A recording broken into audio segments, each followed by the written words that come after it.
Los saluda Javier Arguedas. Gracias por estar con nosotros. Brasil se convierte este 1 de enero en el más reciente país latinoamericano en dar un giro político a la izquierda.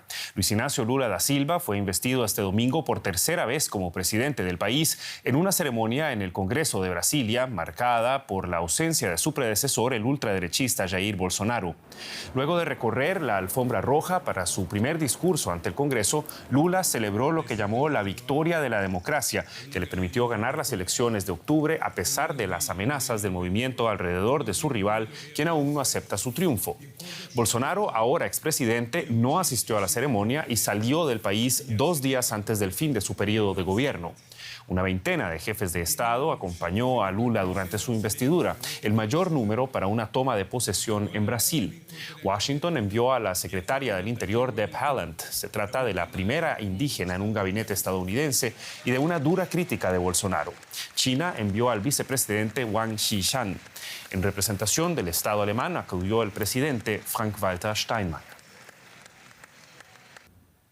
Y el periodista Marcelo Silva de Sousa se encuentra con nosotros desde Brasilia para analizar este nuevo capítulo político que se abre en Brasil. Vamos a ver si lo tenemos ya con nosotros. Ahí está. ¿Qué tal, Marcelo? Un gusto saludarte. Bueno, Lula ha ofrecido sus primeras palabras ante el Congreso brasileño. Por lo que estamos escuchando, suena de buenas a primeras a que lo que va a tratar de hacer es revertir muchas de las reformas que echó a andar Jair Bolsonaro. ¿Qué podemos esperar de este gobierno y en qué se diferencia de las anteriores administraciones de Lula da Silva?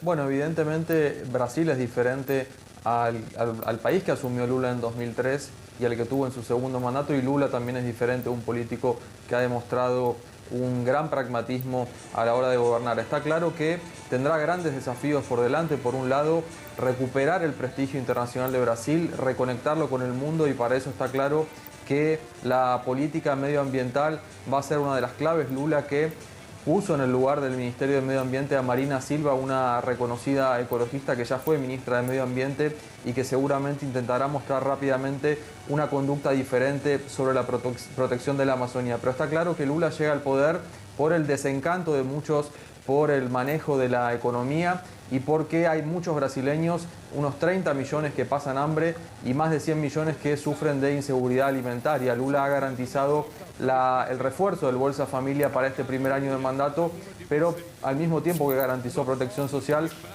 Lula necesita dar una señal al mercado de que va a tener una responsabilidad con el control de las cuentas públicas, y esto para muchos analistas es decisivo para que este gobierno, este tercer gobierno de Lula, no sufra con una crisis de desconfianza en el primer año de mandato.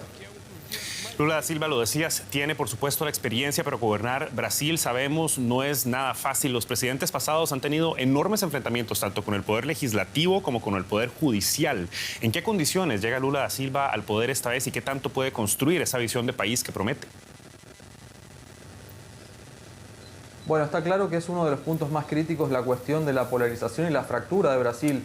Un Lula que llega habiendo ganado la elección contra el mandatario saliente Jair Bolsonaro por menos de 2 puntos. Un Bolsonaro que pierde teniendo 58 millones de votos, y Lula se enfrentará a un Congreso más hacia la derecha, más conservador. Está claro que fue bastante trabajoso para Lula designar a sus ministros. Recién al final de esta semana conocimos la lista de los 37 nombres en un reparto que tuvo algunos gestos en 3 ministerios al Partido Unión Brasil, uno de los bloques del Centrão, que históricamente se integran a las distintas bases gobernistas en base a acuerdos más pragmáticos.